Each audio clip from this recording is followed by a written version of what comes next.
Munugode voter లిస్టులో TRS అవకతవకలకు పాల్పడిందని BJP రాష్ట్ర వ్యవహారాల ఇన్ఛార్జి తరుణ్ చుగ్ ఆరోపించారు. మునుగోడులో ఓటర్ లిస్టులో అవకతవకలు జరిగాయని కేంద్ర ఎన్నికల సంఘానికి బీజేపీ నాయకుల బృందం ఫిర్యాదు చేసింది. కొత్తగా చేరిన ఓటర్ల లిస్టును పరిశీలించామని ఈసీని కోరినట్లు తరుణ్ చుగ్ తెలిపారు. మునుగోడులో కొత్తగా 25,000 ఓటర్లు చేరారని, టీఆర్ఎస్ ఫేక్ ఓటర్లను చేర్చే కుట్రలకు పాల్పడుతుందని మండిపడ్డారు. ఓటమి భయంతోనే టీఆర్ఎస్ దొంగ ఓట్లు సృష్టించిందని విమర్శించారు.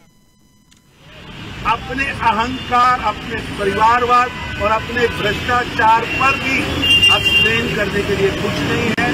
अपने हाथ से निकलती हुई सत्ता को देखते हुए वो अपने हाथ से निकलती हुई सत्ता को देखते हुए वो ये षड्यंत्र रच रहे हैं और झूठी अफवाहें चला रहे हैं।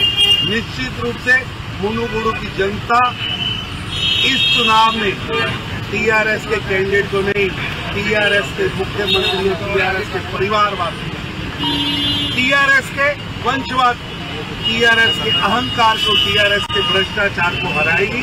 ये मुकाबला राजगोपाल रेड्डी और टीआरएस